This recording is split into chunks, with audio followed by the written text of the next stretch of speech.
बबलू एक गरीब लड़का था। वो शहर के एक होटल में वेटर की नौकरी करता था। बबलू दिमाग का बड़ा तेज था। अपनी मीठी बातों से ग्राहकों का मन मोह लेता था। इससे उसे अच्छी खासी टिप मिल जाया करती थी, मगर फिर भी कभी कभी उसे ऐसे ग्राहक मिल ही जाते जो बड़े कंगले होते थे। ऐसे ग्राहक न तो खुद अच्छे से खाते थे और न ही टिप देते थे। एक दिन इसी तरह का एक ग्राहक वहां आया। बताइए साहब, क्या लाऊं? खाने में क्या क्या है? चिकन में chicken handi, chicken Pathani, chicken Lucknowi, chicken kadai. Mutton में mutton kofta, mutton masala, mutton Mughlai. कीमे में कीमा पाव, कीमा घोटाला, कीमा फ्राई। ठंडे में केसर, फलूदा और रसमलाई। गरम में नॉर्मल, स्पेशल, मसाला, कॉफी और चाय। बताइए साहब, क्या लाऊं? इतना कहकर बबलू ने ऑर्डर लिखने के लिए एक पेन निकाला। ऐसा करो, फटाफट एक चाय लेकर आओ। ऑर्डर सुनते ही बबलू का मुंह उतर गया। वह बोला, बस चाय? हाँ। बबलू मुंह लटकाए अंदर गया और दूसरे वेटर से बोला, चाय दे दे उस कंगले को। उस शाम होटल के मालिक ने बबलू और दूसरे काम करने वालों को एक बुरी खबर सुनाई। अब इस होटल को हमेशा के लिए बंद करने का टाइम आ गया है। क्या हो गया सेठ? इस जगह के मालिक ने ये जगह किसी पिज्जा हट वाले को बेच दी है। अब यहाँ होटल नहीं, पिज्जा की दुकान चलेगी। इसलिए आप सब लोग अपना अपना इंतजाम देख लें। इस पिज्जा हट ने तो हमें ही हटा दिया। होटल बंद हुए कुछ दिन बीत गए। बेचारे बबलू को कोई काम नहीं मिला। वो अपनी छोटी सी खोली में उदास बैठा था। तभी उससे मिलने उसका एक दोस्त रघु वहां आया। रघु को देखकर बबलू बहुत खुश हुआ। उसने उसके लिए गर्मा गर्म चाय और पकौड़े बनाए। वाह, क्या पकौड़े बनाए यार तूने। ये तो जैसे मुंह में घुले से जा रहे हैं। एक काम क्यों नहीं करता, तू चाय और पकौड़े का एक छोटा सा ढाबा खोल ले यार। आहा, अरे यार, मैं कैसे कर सकता हूँ धंधा? और ये चाय पकौड़े का भी कोई धंधा होता है? अबे पकौड़े का धंधा कोई मामूली धंधा नहीं है मेरे भाई। मेरे मोहल्ले में एक पकौड़े वाला रहता है, लक्ष्मण। कम से कम 3-4 हजार का गल्ला है उसका रोज का। अरे भाई, एक आदमी इसी तरह से चाय बेचकर देश का प्रधानमंत्री बन गया और तू इसे छोटा समझ रहा है? बात बबलू की समझ में आ गई। कुछ ही दिनों में इधर उधर से उधार लेकर उसने चाय और पकौड़े का एक छोटा सा ढाबा डाल दिया। उसके हाथों में जादू था। जो भी एक बार उसके पकौड़े खा लेता था, उसके मुंह में उसका स्वाद बस जाता था। फिर तो वो बार बार बबलू की दुकान पर पकौड़े खाने आता था। बबलू का स्वभाव भी बहुत विनम्र था। वह ग्राहकों से बड़ी प्यारी प्यारी बातें करता था। लोग उसके स्वभाव से खुश होकर भी उसकी दुकान पर जा पहुंचते और मन ना होते हुए भी वहां से चाय पकौड़े खाकर ही उठते थे। इस तरह बबलू का ढाबा जोरों से चल निकला। उसे इस ढाबे से अच्छी खासी आमदनी भी होने लगी। एक दिन बबलू अपनी दुकान पर बैठा सोच रहा था, मैं बेकार ही इस धंधे को छोटा समझ रहा था। इस धंधे ने तो मुझे कहां से कहां पहुंचा दिया है। आज मुझे समझ में आ गया है कि ईमानदारी से किया गया कोई भी काम छोटा या बड़ा नहीं होता है। अभी बबलू ये सब सोच ही रहा था कि वहां एक कार आकर रुकी। कार से 2 आदमी लड़खड़ाते हुए निकले और बबलू से कहा, ए हीरो, इधर आ। बबलू ढाबे से निकलकर जल्दी से उनके पास गया। उनके मुंह से शराब की बू आ रही थी। एक काम कर, 2 प्लेट आलू पकौड़े, 2 प्लेट प्याज पकौड़े और 1 प्लेट मूंग दाल का पकौड़ा लेके आ जल्दी से। बबलू ने देखा कि दूसरे आदमी ने शराब की बोतल और 2 गिलास निकाले और कार की बोनट पर रख दिया। उनका इरादा वहीं शराब पीने का था। उनका इरादा समझकर बबलू बोला, साहब, पब्लिक प्लेस में शराब मत पीजिए। अबे जा, ज्ञान मत दे, ऑर्डर ला जल्दी से। बबलू जल्दी से ऑर्डर लेकर आया। उन दोनों आदमियों ने वहां शराब पी और पकौड़े भी खाए। फिर दोनों वहां से जाने लगे। तभी वहां बबलू आया और बोला, साहब, पैसे तो देते जाओ। मुझसे पैसे मांग रहा है? अबे जानता मैं कौन हूँ? आप कोई भी हो, मुझे मेरे पैसे दे दो। आपके टोटल 120 रुपया हुआ है। अबे वीरेंद्र भाटिया नाम है मेरा। इस पूरे इलाके का म्युनिसिपल कमिश्नर हूं मैं। अबे तेरा धंधा बंद करवा दूंगा, तो जानता नहीं मेरी पावर को। मैंने तो बस अपने पैसे मांगे थे साहब। बबलू की इस बात से वीरेंद्र भाटिया आग बबूला हो गया। उसने जमकर बबलू की दुकान में तोड़फोड़ की और वहां से चला गया। बेचारा बबलू अपने ढाबे की हालत देखकर रो पड़ा। वीरेंद्र भाटिया का गुस्सा इतने से शांत नहीं हुआ। अगले दिन बबलू को दुकान बंद करने का नोटिस मिल गया म्युनिसिपालिटी से। बबलू पर तो जैसे आसमान ही गिर पड़ा। दुकान के बंद होने से सिर्फ बबलू को ही नहीं, उन लोगों को भी परेशानी होने लगी जिन्हें बबलू के चाय और पकौड़ों की आदत लग चुकी थी। एक दिन बबलू अपनी खोली में उदास बैठा था। तभी वहां कुछ लोग आए। बबलू उन्हें पहचान गया। वो सब उसके रोज के ग्राहक थे। अरे बबलू भैया, अरे और कितने दिनों तक ऐसे ही बैठे रहोगे हैं? अगर अभी कुछ नहीं किया गया तो इस भाटिया की मनमानी बढ़ती ही जाएगी, बता रहे हैं। आज तुम्हारी दुकान बंद की है, कल हो सकता है पूरा बाजार बंद कर दे। तो मैं अब कर भी क्या सकता हूँ? तुम हमारे साथ उस भाटिया के ऑफिस में चलो, हम वहीं विरोध प्रदर्शन करेंगे। इस तरह बबलू उन सब लोगों के साथ चला। इतने लोगों के साथ होने से उसकी हिम्मत भी बढ़ गई थी। वो भाटिया के दफ्तर पहुंचा और अपनी दुकान खुलवाने की मांग की। भाटिया बाहर निकलता है और गुस्से में बबलू से कहता है, अच्छा, तो तू इन सब के साथ मुझे डराने आया है? तू जानता नहीं कि तू किससे पंगा ले रहा है? मैं तो जानता हूँ, मगर शायद आप नहीं जानते कि आप किन लोगों से पंगा ले रहे हैं। ये गुप्ता जी हैं, हमारे एरिया के इंस्पेक्टर। रोज ड्यूटी के बाद ये मेरी ही दुकान पर चाय पकौड़े खाने आते थे। ये धर्मपाल जी हैं, यहाँ के एमएलए के खास आदमी।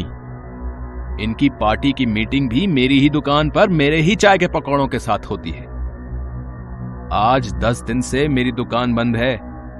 ये सब गुस्से से बौखलाए हुए हैं।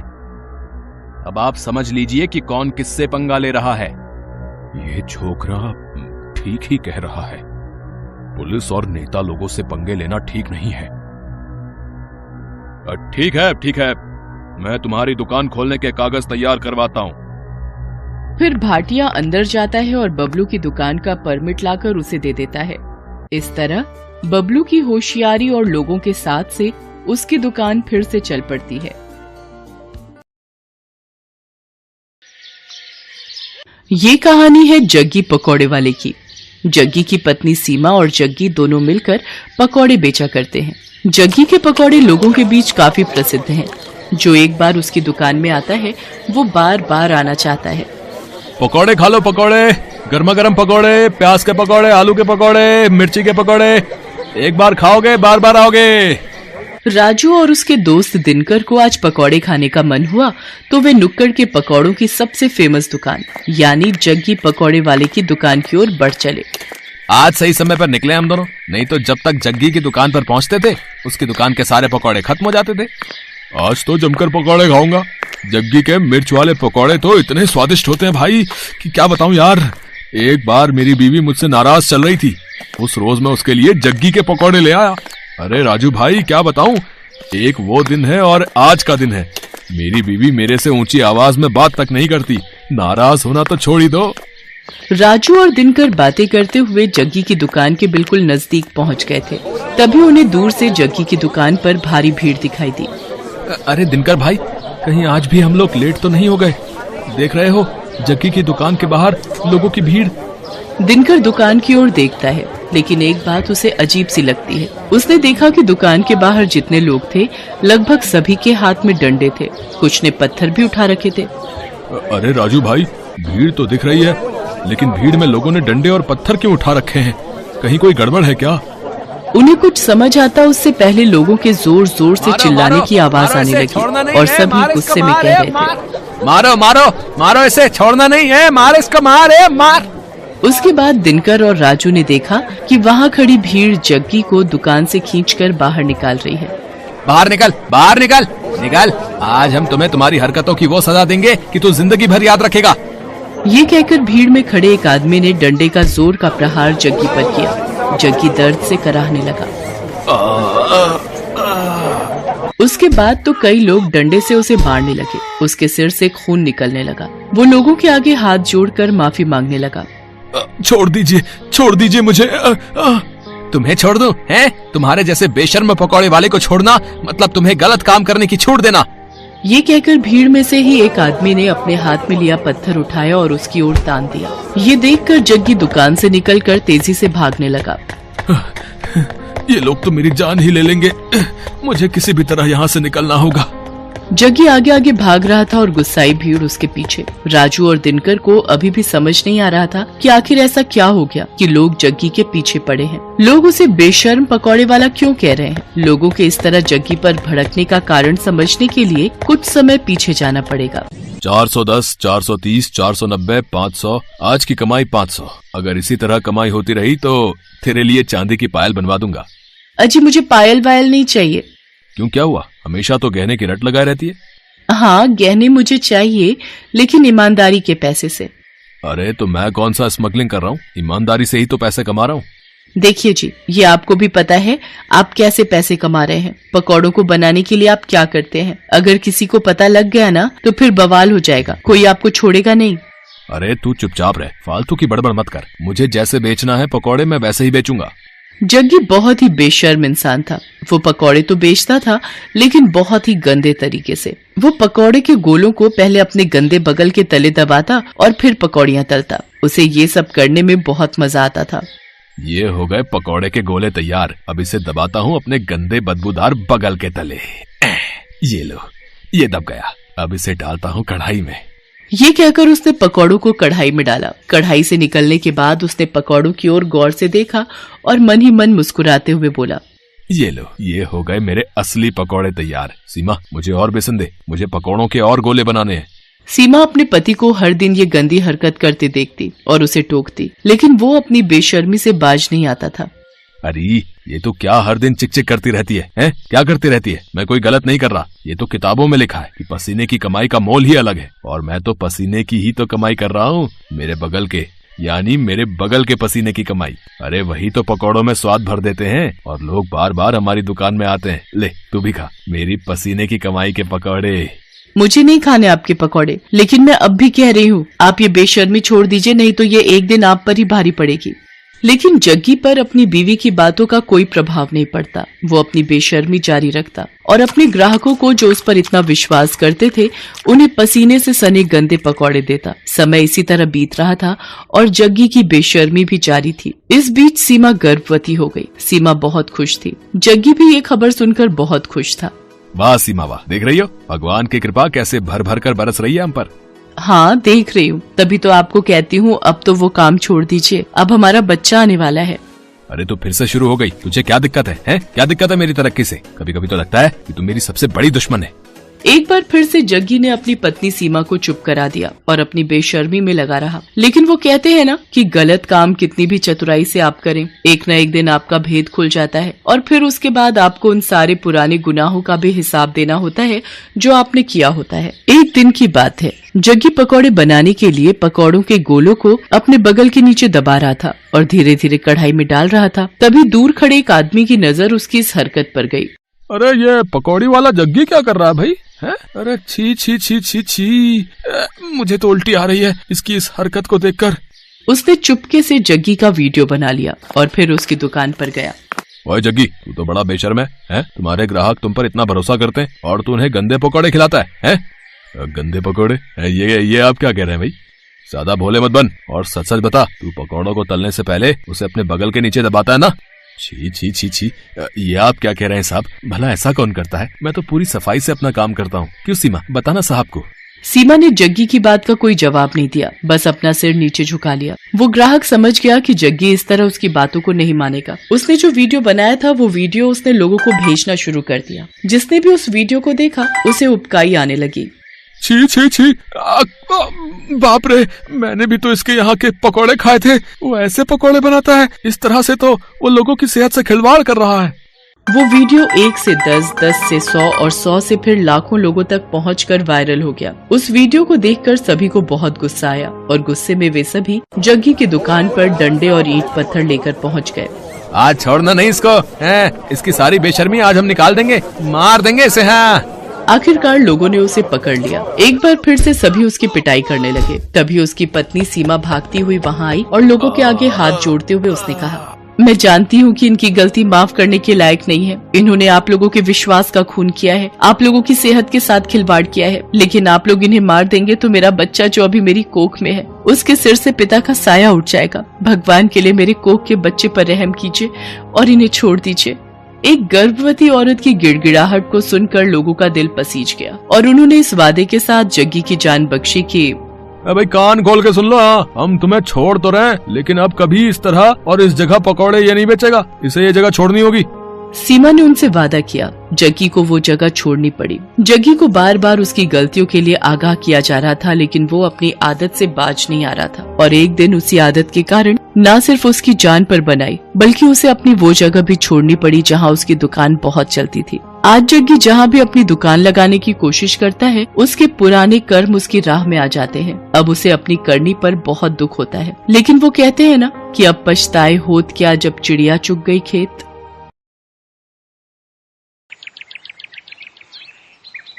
बेलापुर गांव में आत्माराम और उसकी पत्नी गायत्री रहते थे। गायत्री चाय की बड़ी ही शौकीन थी। जैसे ही बारिश का मौसम आता, तब तो वो बस हर वक्त चाय की रट लगाती रहती। उसका पति आत्माराम मेहनत मजदूरी करके कुछ पैसे कमाता था। गायत्री घर संभालती थी, लेकिन वो चाय की इतनी शौकीन थी कि घर में राशन हो ना हो, लेकिन चाय बनाने का हर सामान हर पल उसके घर में रहता था।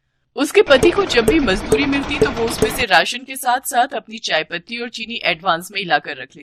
इतना सारा चाय बनाने का सामान फिर ले आई? अरे चाय की दुकान खोलने का इरादा है क्या? वाह मेरे पति देव, क्या आइडिया दिया है। ऐसा क्या कह दिया मैंने? वो तो तुम्हें सुबह ही पता चलेगा। गायत्री के पास एक पुराना टेबल था। अगले दिन सुबह उसने उस टेबल पर चाय की दुकान लगाने का फैसला किया। वो अपने उस टेबल को घर के बाहर ले आई और उस पर चाय बनाने का सामान रख दिया। मॉनसून का समय था, जिससे मौसम काफी सुहाना हो रखा था। चाय ले लो, सिर्फ 5 रुपए में चाय।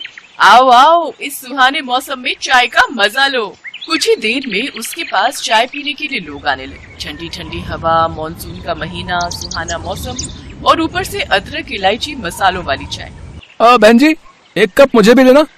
ऐसे ही देखते सुबह से दोपहर हो गई। आत्माराम गुस्से में बड़बड़ाता हुआ बाहर आया। सारा दिन बस लोगों को चाय ही पिलाती रहोगी या घर में खाना भी बनाओगी? हाँ तो कौन सी आफत आ रही है? दिख नहीं रहा बीवी बिजनेस कर रही है, खुद ही जाकर बना लो खाना। लेकिन मेरी माँ, बनाऊं किसमें? चूल्हा तो तुम हथिया कर बैठी हो। अरे हाँ, मैं तो भूल ही गई थी। अच्छा, आज मेरा काम का पहला दिन है, परेशान मत करो। खाना अब सीधा रात को ही खाना, तब तक इस चाय से ही काम चलाओ। लो, एक कप चाय पियो। नहीं पीनी है तुम्हारी चाय। हे भगवान, मैं क्या करूं इस औरत का? काश कि कोई चाय देने वाला पेड़ होता जो सारा दिन बस चाय ही देता रहता। शाम को जब ग्राहक आने बंद हो गए तो गायत्री ने चूल्हा अंदर ले जाकर रख दिया और उसमें खाना बनाने लगी। साथ ही उसने चाय के पतीले में बची हुई थोड़ी सी चाय को अपने घर के आंगन में लगे पेड़ की जड़ों में डाल दिया। सुबह जब गायत्री आंगन में झाड़ू लगा रही थी तो उसकी नजर उस पेड़ पर गई। अरे, एक रात में इस पेड़ पर इतने फल कैसे लग गए? कल रात तक तो इसमें कुछ भी नहीं था। तभी वहाँ आत्माराम भी आ गया। हाँ, इसमें तो बहुत सारे फल लगे हैं, चलो एक तोड़कर देखते हैं। आत्माराम ने फल तोड़ा तो उस फल में से चाय निकली। इस फल में चाय? अब भला ये कैसे हो सकता है? हाँ, चाय, क्योंकि मैं एक जादुई पेड़ हूँ। कल तुमने मेरी जड़ में चाय डाली थी, इसलिए अब तुम्हें हर रोज चाय मिलेगी। तुम जितनी चाहो उतनी चाय के फल मुझसे तोड़ सकते हो। वाह, ये तो बहुत ही अच्छा हुआ। अब हम बिना लागत लगाए ही लोगों को मुफ्त की चाय बेचेंगे और खूब मुनाफा कमाएंगे। अच्छा सुनिए जी, ग्राहक आते ही होंगे। तुम जल्दी से इन फलों से चाय निकाल कर केटल में डालो ताकि मैं उन्हें बेच सकूं। उन्होंने जल्दी से केटल में चाय भरी और फिर गायत्री उसे अपने टेबल लगाकर बेचने लगी। गायत्री बहन, आज तुम चाय चूल्हे पे नहीं बना रही? इस केटल में तो ठंडी होगी ना? नहीं भाई साहब, चाय एकदम गर्म है, बस अभी चूल्हे से उतार कर लाई हूँ। इस चाय में बड़ा ही स्वादिष्ट स्वाद है भाई। है? अब गायत्री के ग्राहक और भी बढ़ गए, क्योंकि जो स्वाद उस पेड़ की चाय का था वैसा स्वाद उन्हें और कहीं नहीं मिला। गायत्री अब खूब मुनाफा कमाने लगी। वो हर रोज सुबह फल तोड़ती और उसमें से चाय निकाल कर लोगों को बेचती। एक रोज ऐसे ही रात को बहुत तेज आंधी तूफान चलने लगे और जोरों की बारिश हुई, जिसमें कि उस पेड़ पर लगे सभी फल टूटकर नीचे गिर गए। ये देख गायत्री बहुत परेशान हो गई और रोते हुए भगवान से प्रार्थना करने लगी, हे भगवान, ये क्या, सारे फल तो नीचे गिर गए। अब मैं अपने ग्राहकों को मुफ्त की चाय कैसे बेचूंगी? सोचा था अब हमारे अच्छे दिन आएंगे, अब हम कुछ बचत कर पाएंगे, लेकिन लगता है हमें फिर से दिहाड़ी मजदूरी करके जीवन काटना होगा। इसके बाद गायत्री उदास होकर दरवाजे पर ही बैठ गई और उसकी वहीं आंख लग गई। लेकिन अगली सुबह जब उसकी आंख खुली तो उसने देखा कि वो पेड़ फिर से पूरी तरह चाय के फलों से भरा पड़ा है। ये चमत्कार देख गायत्री और आत्माराम बहुत खुश हुए। फिर बारिश के मौसम में भी गायत्री तिरपाल लगाकर चाय बेचने लगी। अब तो भरी बारिश में भी लोग उनके यहाँ चाय का स्वाद चखने जरूर आते। उन्हें उस पेड़ की चाय की लत जो लग गई थी। आत्माराम ने भी अब मजदूरी छोड़ दी और वो भी अब अपनी पत्नी का हाथ बटाने लगा। उन्हें अब बिना लागत के चाय बेचकर खूब मुनाफा होने लगा और अब उनकी गरीबी के दिन दूर होते गए। रुद्रपुर गांव में सुलोचना अपने बेटे प्रदीप के साथ रहती थी। सुलोचना का पति बिजली विभाग में काम करता था। एक रोज जब वो बिजली के खंभे पर चढ़कर तार ठीक कर रहा था तो करंट का जोर का झटका लगने की वजह से उसकी मौत हो गई। वो अपने पीछे 12 साल के मासूम प्रदीप और पत्नी सुलोचना को छोड़ गया। पति की मौत के बाद सुलोचना ने जैसे तैसे करके घर का गुजारा चलाया। देखते ही देखते कुछ साल बीत गए और अब प्रदीप 20 साल का हो गया। एक रोज उसका एक दोस्त शहर से वापस गांव आता है तो वो प्रदीप से कहता है, प्रदीप, अगर तू चाहे तो मैं तुझे अपने साथ शहर में काम पर लगा सकता हूँ। बोल, क्या बोलता है, चलेगा मेरे साथ? मुझे इस बारे में माँ से बात करनी पड़ेगी यार। शाम को प्रदीप अपनी माँ से इस बारे में बात करता है। नहीं बेटा, तू शहर मत जा। जो शहर जाता है फिर वो लौट कर गाँव नहीं आता। मैं और तू यहीं गाँव में रहकर कुछ काम कर लेंगे। शहर में न जाने तुझे किस हाल में रहना पड़े। माँ, तुम तो यूं ही बेकार चिंता करती हो। अगर मुझे वहाँ कोई परेशानी होगी तो मैं तुरंत गाँव वापस आ जाऊंगा। मेरा कहा तो तूने मानना नहीं। चल ठीक है, चला जाइयो शहर, लेकिन उससे पहले तू मेरे साथ मंदिर चलकर भगवान से आशीर्वाद लेना, उसके बाद ही शहर जाना। अगले दिन सुबह दोनों मंदिर जाते हैं। हे महादेव, आप ही हमारा सहारा है। मेरे बेटे को आशीर्वाद दो भगवान कि वो अपनी जिंदगी की शुरुआत अच्छे से कर सके। इसके बाद प्रदीप शहर चले जाता है। तकरीबन 2 महीने बाद प्रदीप का दोस्त दिनेश किसी काम से शहर से गांव आता है तो वो सुलोचना से मिलकर कहता है, काकी, प्रदीप को शहर में नौकरी मिल गई और वो बिल्कुल ठीक है। उसने कहा है कि आप उसकी बिल्कुल भी चिंता ना करें। ये बात सुनकर सुलोचना बड़ी खुश होती है और मंदिर जाकर शिवजी के आगे प्रसाद चढ़ाती है।